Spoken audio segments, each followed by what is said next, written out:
Hey friends, welcome to reasoning expert. I'm Rahul. तो आज मैं कुछ क्वेश्चंस आपसे सॉल्व करवाता हूँ ब्लड रिलेशन के। देखो, इसका जो टॉपिक है, कॉन्सेप्ट जो था वो मैंने कल वाली वीडियो में क्लियर कर दिया था, लेकिन फिर भी अगर आपको समझ में नहीं आता है तो आप कमेंट बॉक्स में कमेंट कर सकते हैं कि फिर से एक बार वो बेसिक कॉन्सेप्ट हमें बता दो, तो मैं फिर से बता दूंगा। और देखो, शॉर्ट वीडियो हमेशा देखा करो, क्योंकि शॉर्ट वीडियो में क्या बताता हूँ कि डायग्राम ड्रॉ कैसे करनी है आपको। ठीक है, ब्लड रिलेशन का जो हमें ड्रॉ करते हैं, किस तरीके से ड्रॉ करना है, हमारा जनरेशन 1 2 3 4 कैसे हमें बताना है। ठीक है, वो सब मैं आपको शॉर्ट वीडियोज़ में बताऊंगा और इसमें भी बता दूंगा। ठीक है, ऐसा कोई नहीं है, बस आपको रहना है, टच में रहना है और डेली क्या करना है, ये पढ़ना है, तभी आपको ये कॉन्सेप्ट क्लियर होगा।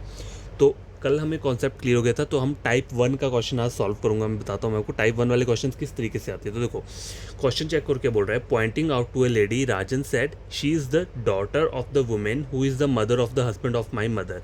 तो आपको ये डायग्रामेटिकली ड्रॉ करना पड़ेगा। तो इसका जो तरीका है ड्रॉ करने का वो क्या है, वो मैं आपको आज बताऊंगा इस वाली वीडियो में। ठीक है, तो देखो, स्टार्ट कहाँ से करना है, आपको हाफ हाफ करके स्टार्ट करना है। मतलब पूरा पढ़ने की ज़रूरत नहीं है, एक एक लाइन, मतलब इतना इतना स्टार्ट करके हाफ हाफ करके हम इसे ड्रॉ करेंगे। कैसे करेंगे, देखो लिखा क्या है यहाँ पे, pointing out to a lady Rajan said. मतलब एक लेडी को पॉइंट आउट करके राजन ने कुछ कहा। ठीक है, तो मैं राजन का आर यहाँ पे लिख लूँगा। ठीक है, और pointing out to a lady, मतलब उसने किसी लेडी के लिए बोल रहा है ना, वो तो लेडी यहाँ पे आ जाएगी। ठीक है, लेडी के लिए मैंने फीमेल बना दिया। ठीक है, अब राजन देखो यहाँ पे सिर्फ एक नाम दिया हुआ है। अब लोग बोलेंगे राजन तो लड़कों का ही नाम होता है, हाँ वो मुझे ही पता है, लेकिन जब तक आपको जेंडर क्लियर नहीं है ना, तब तक आपने यहाँ पे प्लस और माइनस कुछ नहीं लगाना है।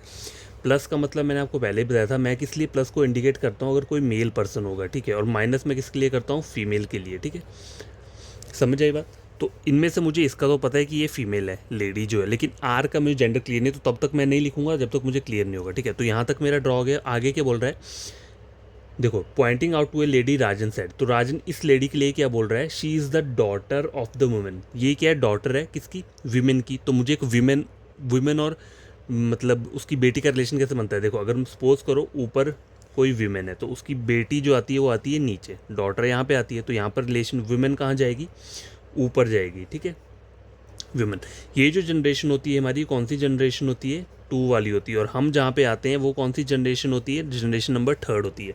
जनरेशन 1 हमारे दादा दादी की होती है। ठीक है, जनरेशन 4 किसकी आती है, जो हमारे बच्चे होते हैं। जैसे मैं जनरेशन 3 पे आता हूँ, मेरा भाई भी यहाँ पर आएगा, बहन भी, मेरी वाइफ भी यहीं पे आएगी। ठीक है, जनरेशन 2 में कौन कौन आता है, मेरी मॉम आएंगी, मेरे फादर भी यहीं पर आएंगे, और कौन आएगा, अंकल आंट होंगे, वो भी यहीं पर आएंगे। ठीक है, जनरेशन 1 पे ग्रैंड मदर ग्रैंड फादर आएंगे। ठीक है, जनरेशन 4 जो रहती है, इससे नीचे वाली आगे वाली गैप देकर जो आएगी, उसमें कौन कौन रहता है, उसमें रहता है मेरे बच्चे। ठीक है, मेरे बच्चे रहेंगे। ठीक है, और जनरेशन 5 जो रहती है उसमें मेरे ग्रैंडसन रहेंगे। ठीक है, समझ आई बात।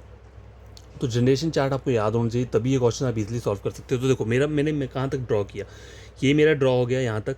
फिर आगे बोला है शी इज़ द डॉटर, मतलब इसके लिए क्या बोल रहा है ये, कि ये जो लड़की क्या है, डॉटर है। डॉटर है किसकी, ऑफ द वुमेन। वुमेन मैंने ऊपर बना लिया। ठीक है, अब यहाँ तक मैंने कंप्लीट कर लिया। ये आए क्या बोल रहा है, वुमन को क्या बोल रहे हैं, हु किसके लिए यूज़ हुआ है, यहाँ वीमेन के लिए, जो पीछे वाला पर्सन है उसके लिए यूज़ किया होता है। ठीक है, हमेशा याद रखना जी, हु वर्ड होता है ना, हु हुम विच। ठीक है, ये सेकंड पर्सन के लिए, मतलब सेकंड पर्सन नहीं याद रखना है, तो जस्ट उससे जो पीछे वाला वर्ड रहता है, हु से जस्ट पीछे वाला वर्ड जो है, ये वर्ड उसी के लिए डोनेट किया जाता है। ठीक है, हमेशा याद रखना, ये हु होगा या हुम होगा, यहाँ लिख देता हूँ, आइदर हु वर्ड हो गया, हुम हो गया, या विच हो गया। ये किसके लिए किया जाता है, जो इससे पीछे वाला लेटर है। ठीक है, प्रीवियस लेटर, प्रीवियस वर्ड के लिए यूज़ किए जाते हैं ये तीनों वर्ड। ठीक है, और एंड बट वाइल जो होता है ना, एंड बट वाइल, ये 3 वर्ड किसके लिए यूज़ होते हैं, फर्स्ट पर्सन के लिए होते हैं। किसके लिए होते हैं, फर्स्ट पर्सन। अब देखो, फर्स्ट पर्सन मतलब यहाँ पे बोले ना, she is the daughter of the women. अगर यहाँ एंड होता तो वो शी किसके लिए होता, डॉटर के लिए यूज़ होता, डॉटर मतलब इस एल के लिए यूज़ हो रहा होता। ठीक है, तो ये वर्ड भी हमेशा याद रखने चाहिए, क्योंकि इन वर्ड्स में भी काफ़ी कन्फ्यूजन रहता है। तो यहाँ तक हो गया। अब ये आगे क्या बोल रहा है, who is the mother of the husband of my mother. तो ये राजन ही सब कुछ, तो देखो ये राजन ही बोल रहा है। अब आगे क्या बोला है इसने, यहाँ तक तो ड्रॉ कर लिया, हु इज़ द मदर, मतलब हु इसके लिए यूज़ है, ये क्या है, माँ है किसकी, हु इज़ द मदर, मतलब इस ये जो है क्या है, मदर है, of the husband of my mother. तो राजन बोल रहा है मेरी जो मॉम है, ठीक है, मेरी जो मॉम है, उनके जो हस्बैंड है, यहाँ पे उनके हस्बैंड मैंने ड्रॉ कर दिए, उनकी क्या है, ये मॉम है। ठीक है, उनकी ये क्या है, मॉम है। डब्ल्यू जो है उनकी मॉम है, तो डब्ल्यू की एक बेटी है एल, ठीक है, तो वो कहाँ पे आएगी, देखो एल मतलब डब्ल्यू की बेटी है, तो ये जो है ये डब्ल्यू का क्या आ रहा है, क्या आ रहा है, बेटा आ रहा है, तो एल जो आएगा वो इसके साथ आएगा ना, ये दोनों ये और ये क्या हो गए, ब्रदर और सिस्टर हो गए, तो एल यहाँ पर आ गया। अब देखो ये पूरा क्वेश्चन क्या हो गया, मेरा ड्रॉ हो चुका है। इस देखो ये इस क्वेश्चन को ड्रॉ करने का यही तरीका है और कोई तरीका नहीं है, हाफ कट कट करके ये क्वेश्चन बनेगा। अगर आप डायरेक्ट पूरा पढ़ के भी देखोगे ना क्वेश्चन, तो आपको समझ में नहीं आएगा कि चल क्या रहा है। इसलिए मैं बोल रहा हूँ कि आपको पूरा पहले जनरेशन का पता होना चाहिए, जनरेशन 1 2 3 4 5, सिबलिंग क्या होते हैं, ये क्या होता है, स्पॉज क्या रहता है, आंट अंकल, ये सब का पता होना चाहिए कि आंट अंकल कौन सी जनरेशन में आते हैं, ठीक है। मैं आपको ये सब कुछ बता दूंगा, ठीक है, आपको टेंशन लेने की ज़रूरत नहीं है, पूरा का पूरा क्लियर करूंगा आपके जितने भी डाउट रहेंगे। तो ये मेरा डायग्राम कंप्लीट हो चुका है। इस तरीके से आपको डायग्राम को रिलेट करना होता है, हाफ ऑफ डायग्राम बना के, फिर जाके वो एंड में पूरा मेन डायग्राम बनता है, ठीक है। अब बोल क्या रहा है, who is the lady to Rajan, तो ये जो लेडी है वो राजन की क्या लग रही है, इसका मतलब ये है। अब यहाँ लिखे ना who is the lady to Rajan, to का मतलब क्या है, देखो who is the lady to मतलब राजन की क्या लग रही है, तो राजन की साइड से हमें रिलेशन चेक करना होता है, ठीक है, क्योंकि यहाँ पे टू राजन लिखा है ना, यहाँ पे कोई भी वर्ड होता तो उसी की साइड से चेक करना है, ठीक है। तो राजन की साइड देखूंगा तो राजन की क्या लग रही है, देखो राजन की ये क्या है, मॉम है, राजन के ये फादर है, और ये उनके राजन के फादर की बहन है, तो राजन की क्या लगी, ये आंट लगी, आंट मतलब बुआ लगी, ठीक है। तो आपका आंसर क्या रहेगा, ऑप्शन नंबर ए, ठीक है। देखो क्वेश्चन अगर सॉल्व करने हैं तो मैंने आपको पहले ही बोला है कि बेसिक्स अगर आप अपने क्लियर कर लोगे ना तो आपको कोई रोक नहीं पाएगा किसी भी क्वेश्चन में, ठीक है, कोई नहीं आपको रोक पाएगा कि आप कहाँ से कर रहे हो, ठीक है। कोई कोई क्वेश्चन जो होते हैं वो ट्रिकी टाइप के होते हैं, तो वो क्वेश्चन थोड़े लग रहते हैं उसमें, चलो हो सकता है प्रॉब्लम आ जाए, लेकिन ये सिंपल टाइप के क्वेश्चन है। एक और क्वेश्चन हम पढ़ते हैं इसी टाइप का, मैं लिख देता हूँ, उसके बाद सॉल्व करते हैं। तो गैस क्वेश्चन नंबर 2 चेक करो, ये भी काफ़ी बढ़िया क्वेश्चन है, ठीक है। जो मैंने तरीका बताया उसी तरीके से आपको इन क्वेश्चन को करना है, सॉल्व करना है। देखो क्वेश्चन क्या बोल रहा है, pointing to a photograph a man said, पहले इतना ड्रॉ करो, ठीक है, पॉइंटिंग टू ए फोटोग्राफ, एक फोटोग्राफ को पॉइंट आउट करके एक मैन क्या बोल रहा है, तो मैन को मैंने यहाँ पे बना दिया, मैन मतलब इसका तो मुझे सिंबल पता है, ठीक है, इसका मुझे पता है कि मेल पर्सन है क्योंकि मैन लिखा हुआ है, मैन तो मेल ही रहता है, और पॉइंटिंग टू ए फोटोग्राफ, तो एक फोटोग्राफ को भी मैंने एज इट इज़ गोल ले लिया है, ठीक है, और इसके ऊपर जेंडर कुछ नहीं लिखा है, तो फोटोग्राफ के लिए मैंने ऐसे करके लिख दिया है, ठीक है, ठीक है। इसका जेंडर नहीं पता है। आगे क्या बोल रहा है, आई हैव नो ब्रदर और सिस्टर, तो ये मैन क्या बोल रहा है कि मेरा कोई भाई बहन नहीं है, ठीक है, तो यहाँ तक मैं समझ गया कि इसका कोई भाई बहन नहीं है। आगे क्या बोल रहा है, but that man father, that man मतलब इस फोटोग्राफ वाले को बोल रहा है ये, दैट मैन मतलब ये मतलब क्या हुआ, इसने मैन इसको बोल दिया ना, देखो दैट मैन, तो मतलब ये अब मुझे इसका जेंडर पता चल गया कि ये भी मेल पर्सन है, तो दैट मैन फादर मतलब इसका फादर, तो फादर मुझे ऊपर ड्रॉ करना पड़ेगा, दैट मैन फादर, यहाँ तक ड्रॉ कर लिया, is my father son, that man father is my father son, तो देखो माई फादर सन के ये मतलब ये खुद की बात कर रहा है यहाँ पे, क्योंकि इसका भाई बहन तो कोई नहीं है, ऊपर हमें सख्त मना किया है, आई हैव नो ब्रदर और सिस्टर, तो मेरा ना कोई बहन है ना कोई भाई है, ठीक है। लेकिन जब हमने इसे यहाँ तक ड्रॉ कर लिया, बट दैट मैन फादर मतलब इस आदमी का जो फादर है, इज़ माई फादर सन, तो इज़ मतलब इसकी बात कर रहा है, खुद की बात कर रहा है, इज़ माई फादर सन, ठीक है, समझाई बात। देखो थोड़ा एक बार और डिटेल में समझाता हूँ।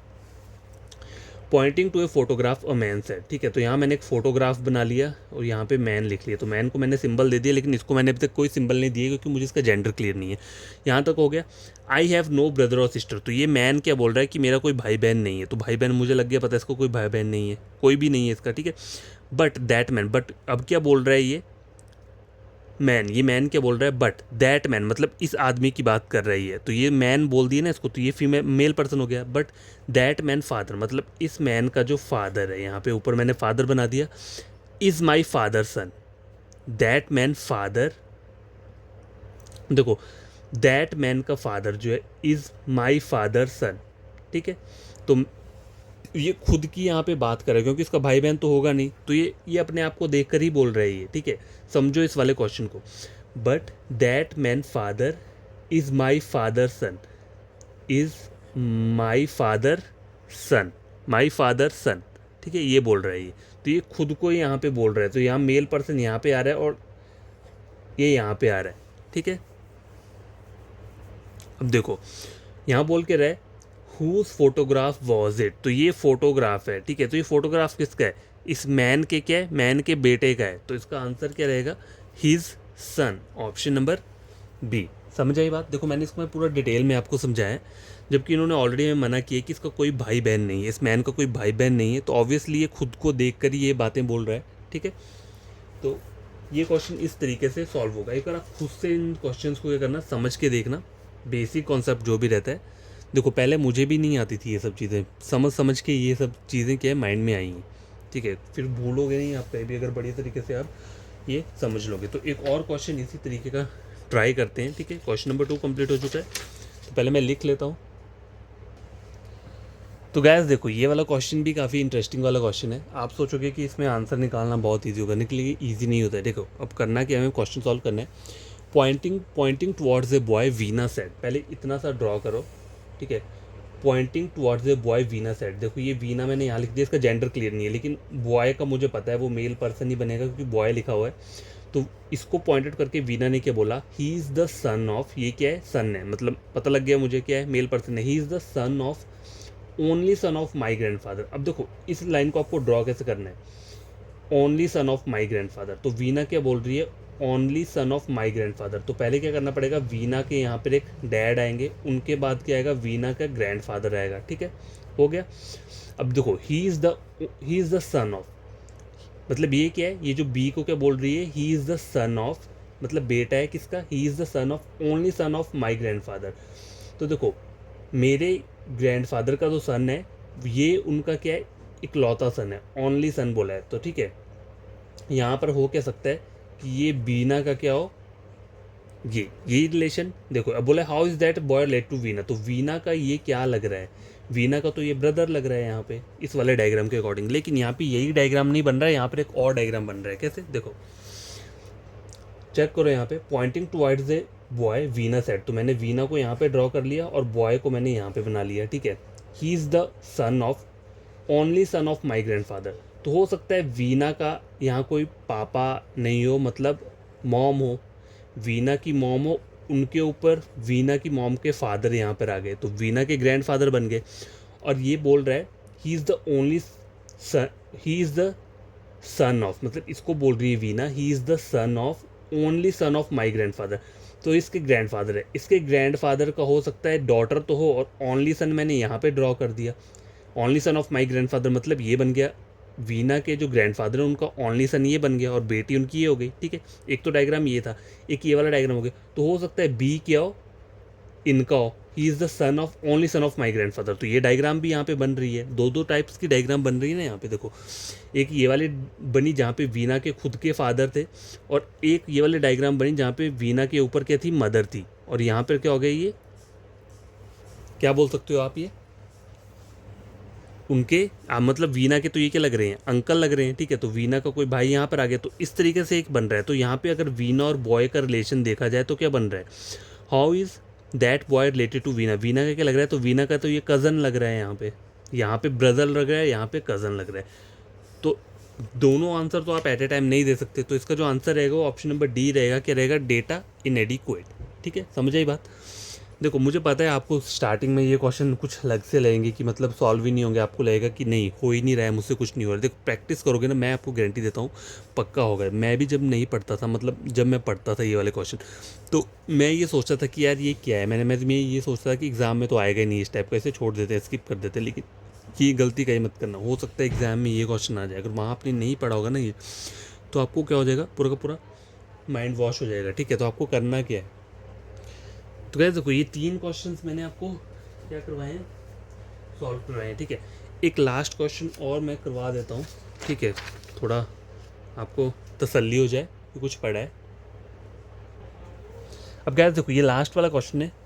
ठीक है, इस वाले क्वेश्चन में ये भी बहुत इंटरेस्टिंग क्वेश्चन है, मैं आपको बताता हूँ करना कैसे है। देखो इंट्रोड्यूसिंग रीना, मतलब रीना को इंट्रोड्यूस कर रही है कौन, मोनिका। मोनिका ने क्या कहा, देखो तो एक साइड मेरे को मोनिका बनाना पड़ेगा, एक साइड मेरे को रीना बनाना पड़ेगा। देखो अभी जेंडर क्लियर नहीं है, ब्लड रिलेशन का एक इंपॉर्टेंट रूल है, जब तक जेंडर पता ना हो ना, चाहे नाम जो भी दिया हो, चाहे लड़कियों वाले नाम हो, चाहे रीना हो, सीता हो, कोई भी नाम दिया हो, जेंडर जब तक कंफर्म नहीं है तब तक आप उसे लड़का या लड़की नहीं बोल सकते। ठीक है, तो मैंने मीना, मोनिका और रीना ऐसे करके लिख दिया।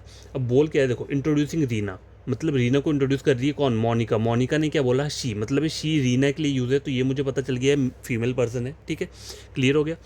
She is the only daughter, मतलब ये क्या, only daughter of my father only daughter, तो ये क्या बोल रही है, माई फादर ओनली डॉटर। देखो यहाँ पे दो केस बन रहे हैं, माई फादर ओनली डॉटर, ठीक है, ये केस बन रहा है, ठीक है। तो इसको मुझे कहाँ बनाना है फिर, इसको इसके नीचे बनाना पड़ेगा, क्योंकि ये इसी की डॉटर बन रही है यहाँ पे। She is the only daughter, ये क्या है, इसकी बात करी, ये ओनली डॉटर है किसकी, of my father only daughter, तो माई फादर ओनली डॉटर की ये एक डॉटर है, ठीक है। तो एक केस ये बन रहा है, how is Monika related to Reena, how is Monika related to Reena लिखे ना, तो रीना की साइड से चेक करना है हमें, ये मोनिका जो है रीना की लग रही है, तो रीना का देखा जाए तो यहाँ पे देखो, अब मैं दो केस क्यों ले रहा हूँ, देखो यहाँ पे मुझे मोनिका का जेंडर क्लियर नहीं है, हो सकता है ये मोनिका मेल पर्सन हो सकता है ना। तो इस वाली डायग्राम के अकॉर्डिंग क्या बन के आ रहा है, रीना का क्या लग रहा है, ये अंकल लग रहा है, ठीक है, अंकल लग रहा है। अब मैं दूसरा डायग्राम बनाता हूँ यहाँ पे, देखो यहाँ मैंने क्या बना दिया, मोनिका बना दी, यहाँ पे रीना बना दी, और रीना का जेंडर यहाँ से शी से पता चल गया हमें कि ये फीमेल है। She is the only daughter, क्या है ये, she is the only daughter of my father, मतलब माई फादर, इसका फादर यहाँ बन गया, माई फादर ओनली डॉटर, ठीक है। तो हो सकता है यहाँ पे ये जो एम हो, ये खुद क्या हो, खुद इकलौती, मतलब खुद की बात हो रही है, ओनली डॉटर बोला है ना, she is the only daughter of my father only daughter, तो माई फादर ओनली डॉटर मतलब मेरे पापा की इकलौती बेटी, ये खुद की बात कर रही है, और इसकी इकलौती बेटी हो गई ये आर हो गई। तो how is R related to M, यहाँ पे क्या लग रही है, नंबर 2 केस में इसकी मदर लग रही है, ठीक है। तो देखो इस तरीके से आपको क्वेश्चंस को क्या करना है, रिलेट करना है। अगर आप डायरेक्ट ये वाला करके बोलोगे यहाँ तो अंकल लग रहा है, सपोज करो यहाँ पे अंकल ऑप्शन दिए तो आप तो उसे टिक कर देते, आप बोलते मेरा तो आंसर ये है, लेकिन यहाँ पे आंसर देखो इधर अंकल भी आ रहा है और मदर भी आ रहा है, दो केस बन रहे हैं, तो आपका आंसर इनमें से क्या होगा, डेटा इनएडिक्वेट होगा, ठीक है, डेटा इनएडिक्वेट आपका करेक्ट आंसर रहेगा। सॉरी। देखो इस टाइप के क्वेश्चन अगर आपको सॉल्व करने हैं, आपको बेसिक पूरा क्लियर होना चाहिए माइंड में, तभी आप इन क्वेश्चंस को रिलेट कर सकते हो, ठीक है। अगर बेसिक्स आपके स्ट्रांग नहीं होंगे तो आप फिर मत भूल जाना, ये नहीं हो कर पाओगे, आपको बेसिक पढ़ना ही पड़ेगा, जो मैंने आपको बताया। तो आपको आज मैं फिर से बता देता हूँ क्या क्या चीज़ें, देखो कैसे रिलेशन ड्रॉ करते हैं। तो देखो जनरेशन 1 जो रहती है ना मानी, देखो जनरेशन वन में कौन कौन आता है, देखो यहाँ पर आ जाएंगे आपके ग्रैंडफादर, आ गए आपके ग्रैंडफादर ग्रैंड मदर, ठीक है, ग्रैंडफादर ग्रैंड मदर, ये दो आ गए। उसके साथ और कौन आते हैं, ये जो सिंपल वाले ग्रैंडफादर ग्रैंड मदर है, ये आपके पापा वाली साइड के ग्रैंडफादर ग्रैंड मदर है, और मम्मी वाली साइड के जो ग्रैंडफादर मतलब नाना नानी जो होते हैं वो भी यहीं पर आएंगे, लेकिन उन्हें हम बोलेंगे क्या, उन्हें हम बोलते हैं maternal, METERNAL, maternal grand father और मेटरनल ग्रैंड मदर, ठीक है, ग्रैंड मदर। समझ आ गई बात। जनरेशन 1 में आते हैं आपके पापा वाली साइड के, मतलब अगर रखना हो तो इसे पैटर्नल बोलते हैं, ठीक है, इसे क्या बोलते हैं, paternal grandfather, paternal grand mother, और इन्हें बोलते हैं मैटर्नल ग्रैंडफादर, मैटर्नल। देखिए एम से आपको पता चल जाएगा कि मदर वाली साइड के हैं, ठीक है, और पैटर्नल का मतलब क्या होता है, फादर वाली साइड के जो रिलेशन दादा दादी रहते हैं, ठीक है, समझ आ गई बात। तो क्या देखो जनरेशन 1 जो है हमारा कंप्लीट हो चुका है।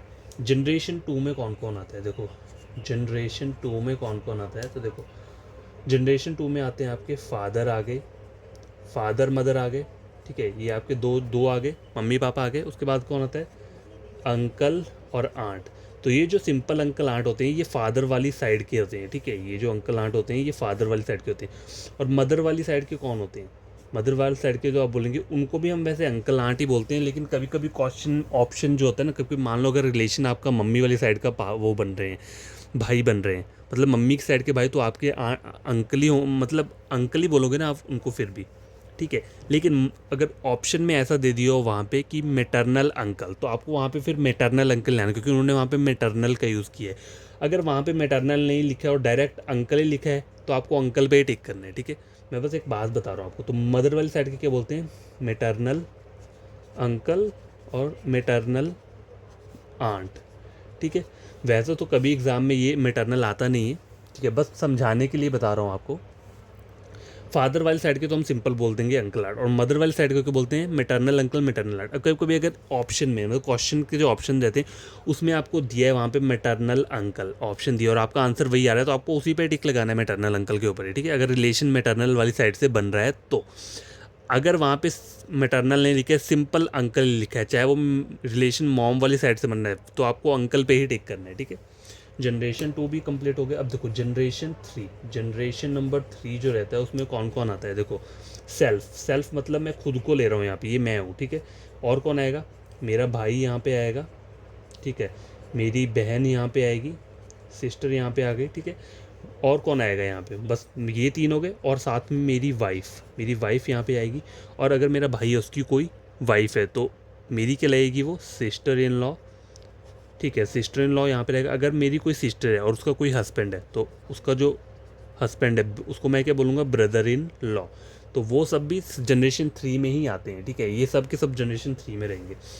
अब देखो जनरेशन नंबर 4 क्या रहती है, जनरेशन 4 में कौन आएंगे, मतलब मेरे क्या आएंगे। और देखो यहाँ पे एक और चीज़ भी है, देखो ब्रदर सिस्टर तो यार है, और कज़न्स भी यहीं पे आते हैं। ये जो थर्ड नंबर जनरेशन है ना, यहीं पर कौन आते हैं, कज़न्स भी आते हैं यहाँ पे, ठीक है। जैसे आपके पापा के कोई भाई हैं, ठीक है, देखो फादर मदर तो आपके आ रहे हैं, और अगर आपकी मॉम की कोई सिस्टर है तो वो भी जनरेशन 2 में रहेगी। अगर आपके फादर के कोई फादर वो है मतलब ब्रदर है तो वो भी जनरेशन 2 में रहेंगे। अगर आपके कोई कज़न्स आ रहे हैं, ठीक है, कज़न मतलब आपके पापा का कोई भाई है, उसके कज़न जो आएंगे वो जनरेशन 3 में आएंगे, वो भी, ठीक है, वो भी जनरेशन 3 में आएंगे। अब देखो जनरेशन 4 में कौन कौन आता है, मतलब आपके सन या आपका कोई बेटा है, डॉटर है, वो बेटी है, वो आएंगे। और कौन आएंगे, सन की कोई वाइफ है तो कौन आएगी, वो डॉटर इन लॉ, वो यहाँ पे आएगी, डॉटर इन लॉ। और अगर डॉटर का कोई वो है हस्बैंड है तो वो क्या आएगा, हस्बैंड इन लॉ, वो भी कहाँ आएगा, जनरेशन 4 पर आएगा, हस्बैंड इन लॉ, ठीक है, समझ आ गई बात। अब देखो जनरेशन नंबर 5 जो रहती है, वैसे तो हमारे लिए तो वो ग्रैंडसन ही बोलेंगे, मतलब मैं यहाँ पर हूँ तो मेरी 5th जनरेशन जो होगी वो ग्रैंडसन वाली आएगी ना, पोता जो होगा मेरा, मेरा पोता यहाँ पे रहेगा तो उसे मैं ऐसे ग्रैंडसन ही बोलूँगा, ठीक है, ग्रैंडसन, ग्रैंडसन या फिर ग्रैंड डॉटर, ठीक है, समझ आ गई बात। लेकिन अगर जनरेशन 1 और जनरेशन 5 को वो किया जाए, सॉरी जनरेशन 1 नहीं, जनरेशन नंबर 1 और जनरेशन नंबर 4 को अगर देखा जाए एक तरीके से, अगर मान लो यहाँ का अगर कोई रिलेशन बन रहा है तो वो रिलेशन कैसे बनेगा, तो वो ग्रेट ग्रैंड सन का बनेगा। क्या बनेगा, ग्रेट ग्रैंड सन, ठीक है, ग्रेट ग्रैंड सन या ग्रेट ग्रैंड डॉटर। ऐसे क्वेश्चन आते नहीं है, बस मैं आपको बताने के लिए बता रहा हूँ, ठीक है। तो ये जनरेशन आपको पूरा पता होना चाहिए, जनरेशन 5 तक मैंने यहाँ पे लिख दिया हुआ है, ठीक है, समझ आ गई बात।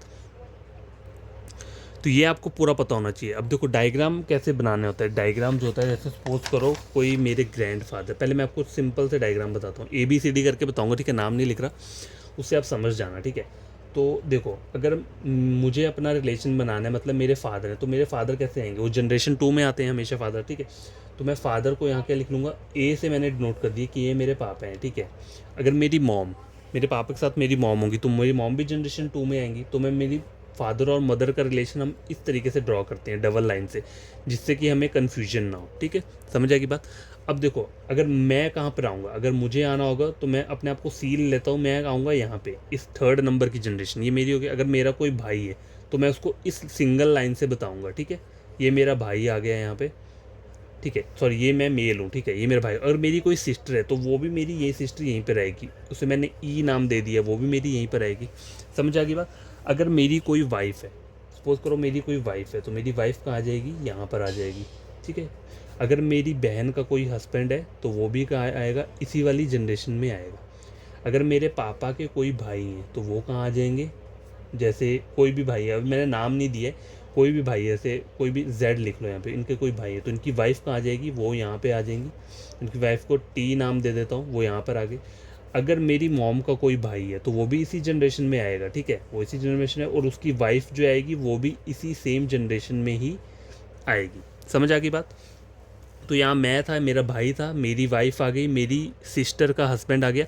और अगर सपोज करो ये D है, इसका अगर कोई वाइफ होती तो हम उसको भी यहीं पर इस तरीके से हम क्या करते हैं, ड्रॉ कर लेते हैं, ठीक है, समझ आ गई बात। तो ये जो थी हमारी क्या थी, जनरेशन नंबर 2 थी और ये कौन सी जनरेशन है, ये जनरेशन नंबर 3 है।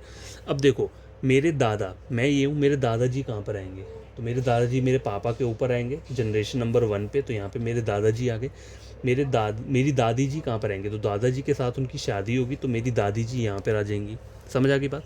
तो ये मेरे पापा वाली साइड के दादा दादी हैं। लेकिन अगर मेरी मॉम वाली साइड के दादा दादी होंगे तो वो मैं कैसे ड्रॉ करूँगा, तो ये मेरी मॉम है, तो मेरी मॉम के यहाँ पे क्या आ जाएंगे, दादाजी आ जाएंगे।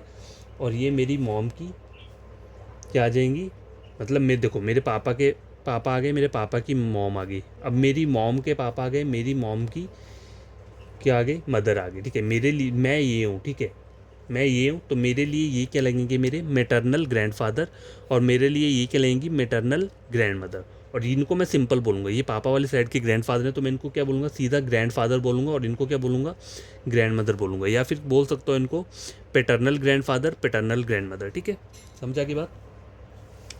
जनरेशन 1 बोलते हैं हम इसे, क्या बोलते हैं, जनरेशन 1। अब जैसे यहाँ पे मैंने बोल दिया, इसे मैंने नाम दे दिया, सपोज करो ये जो है इसको मैंने क्यों नाम दिया है। अब यहाँ पे मैं एक क्वेश्चन अगर पूछ लेता हूँ, how is B related to Q. मैंने आपको पता है हमेशा क्यू से चेक करना है, how is B related to Q. तो यहाँ पूछ के रहे बी जो है वो क्यू का क्या लग रहा है, तो क्यू की साइड से मुझे चेक करना है कि क्यू जो है, how is B related to Q का क्या लग रहा है। देखो क्यू का ये एक बेटा है और ये उसकी बहू है, तो क्यू की क्या लगी, ये बहू लगी। ये क्यू का बेटा है ना, और ये उस बेटे की क्या है, वाइफ है, तो क्यू की क्या लगी, ये डॉटर इन लॉ। क्या बोलोगे आप इसका, बहू को क्या बोलेंगे, डॉटर इन लॉ। समझ आई बात। अब देखो यहाँ पे ये मैं हूँ, तो मेरा जो बेटा आएगा वो कहाँ पर आएगा, यहाँ पर आएगा। ठीक है, मेरा कोई बेटी है तो उसको मैं इसके साथ बता दूंगा ऐसे कैसे कि ये मेरी क्या है, बेटी है। ठीक है, समझ आ गई बात। अब देखो यहाँ पर ये डी क्या है, इसका भाई है। ठीक है, और ये क्या है, इसकी मेरी एक बहन है। अब मेरी बहन का जो कोई बेटा होगा तो वो यहाँ पर आएगा। ठीक है, यहाँ पे, और उसकी कोई, मेरी बहन की कोई बेटी है तो वो इस तरीके से आ जाएगी। अब देखो कज़न्स जो हैं वो कज़न्स देखो यहाँ पे आ रहे हैं, ये भी कज़न्स ही हैं आपस में। अगर ये पर्सन देखा जाए तो इनको हम इस तरीके से लाइन नहीं लगाएंगे। क्यों, क्योंकि देखो ये मेरा, ये कौन है, देखो जनरेशन 3, मतलब ये मैं हूँ, ये मेरी बहन है। ठीक है, और ये भी मेरा भाई है, लेकिन ये अनमैरिड है। मैं मैरिड हूँ, मेरी बहन भी मैरिड है। ठीक है, तो मेरा ये बेटा है, मेरी ये क्या है, बेटी है, और मेरी बहन का एक बेटा है, बहन की बेटी है। तो ये दोनों आपस में के लगे, ये चारों आपस में सिबलिंग्स, मतलब कज़न्स बोल सकते हैं, सिबलिंग नहीं बोलेंगे, सिबलिंग होते हैं कि भाई बहन, ये कज़न्स लगे। ठीक है, तो कोई मुझसे पूछ ले, अगर इसको मैं क्या नाम दे देता हूँ, एफ दे दिया, इसको आई दे दिया, तो हाउ इज़, क्वेश्चन ये पूछ लूँगा अगर मैं, how is F related to आई।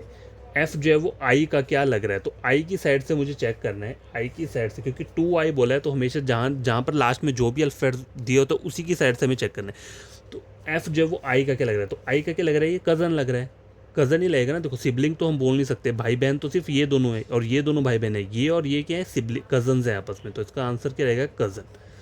बस यही आपको समझाना चाह रहा था। ये वाला चार्ट जो है ना, ये चार्ट अपने माइंड में याद रख लेना, मतलब इस तरीके का कि कहाँ पे आप आओगे, कहाँ पे आपकी बहन आएगी, वो कहाँ पे आएंगे, कज़न्स कहाँ पे आएंगे, ग्रैंडफादर कहाँ पे आएंगे। ठीक है, समझ आ गई बात। तो मेरे ग्रैंडफादर ये हैं। अगर ग्रेट ग्रैंड सन पूछा जाए, मतलब सपोज करो ये क्यू है ना और ये एफ है, तो यहाँ पर क्वेश्चन पूछ लेता हूँ, how is Q related to F. ठीक है, क्यू जो है वो एफ़ का क्या लग रहा है, तो एफ़ की साइड से मुझे चेक करना है।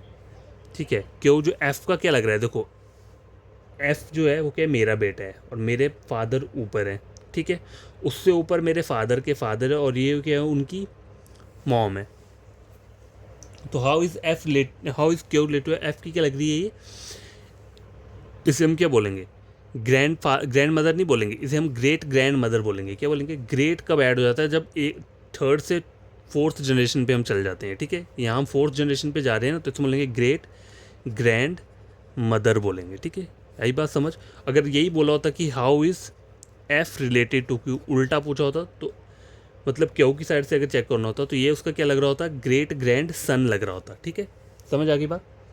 तो बस आज के लिए इतना काफ़ी है। देखो 29 मिनट्स का लेक्चर है, पूरा का पूरा डिटेल दिया है मैंने। अगर फिर भी कोई प्रॉब्लम होगी तो आप कमेंट बॉक्स पे कमेंट कर देना कि हमें फिर से ये दोबारा से समझा दो, मैं फिर समझा दूंगा बढ़िया तरीके से, ठीक है। तो टाइप 1 के क्वेश्चन आज हमने पढ़े, वो इस टाइप के रहते हैं, ठीक है। ये टाइप 1 वाले क्वेश्चन थे। तो कल कुछ और हम टाइप 1 के क्वेश्चंस क्या करेंगे, स्टडी कर लेंगे। उसके बाद हम टाइप 2 फिर क्या करेंगे, स्टार्ट कर लेंगे, ठीक है। क्योंकि टाइप 1 के क्वेश्चंस भी क्या होता है, एग्ज़ाम में आ जाते हैं। एग्ज़ाम में तो देखो कुछ भी आ सकता है, ठीक है। आपको थोड़ा ना पता, ना मुझे पता है क्या आएगा एग्ज़ाम में, इसलिए हम अपनी पूरी मेहनत करके निकलेंगे ताकि प्रॉब्लम ना क्रिएट हो कोई भी। तो बाय, टेक केयर। अगर आपको कोई फ्रेंड होगा तो आप मेरा चैनल रेकमेंड कर सकते हो उसे रीजनिंग के लिए। देखो मैं ये नहीं बोलता कि आप दूसरे चैनल मत चेक करो, देखो आपको हर एक चैनल चेक करना चाहिए। हो सकता है कि मैंने कुछ गलत पढ़ाया हो तो आप वहाँ जाके अगर आप देखो, चेक करो, टैली किया करो, ठीक है। हमेशा दूसरों का टैली किया करो कि इस बंदे ने सही पढ़ाया या नहीं। अगर मतलब मेरा गलत आता है तो कमेंट पे करो कि आपने गलत पढ़ाया, मैं उसे फिर से चेक करूँगा। अगर मेरा गलत होगा तो मैं सॉरी बोलूँगा कि नेक्स्ट टाइम से ये सब नहीं होगा, ठीक है। लेकिन हर एक चैनल के ऊपर नहीं रहना चाहिए कहीं भी। अगर आप ऑनलाइन पढ़ रहे हो तो, अगर आप कोचिंग क्लासेस पढ़ रहे हो तब तो ठीक है, वहाँ पे आपको पढ़ा देंगे, ठीक है, कोई प्रॉब्लम नहीं है। लेकिन अगर ऑनलाइन चेक कर रहे हो तो होता है कभी कभी कि वो पूरा डिटेल वहाँ शेयर नहीं करते हैं कोई कोई टीचर्स, ठीक है। तो मैं इसलिए बोल रहा हूँ कि आप हर एक चैनल को क्या करो, देखा करो। तो बाय, टेक केयर, और बड़ी तरीके से स्टडी करना।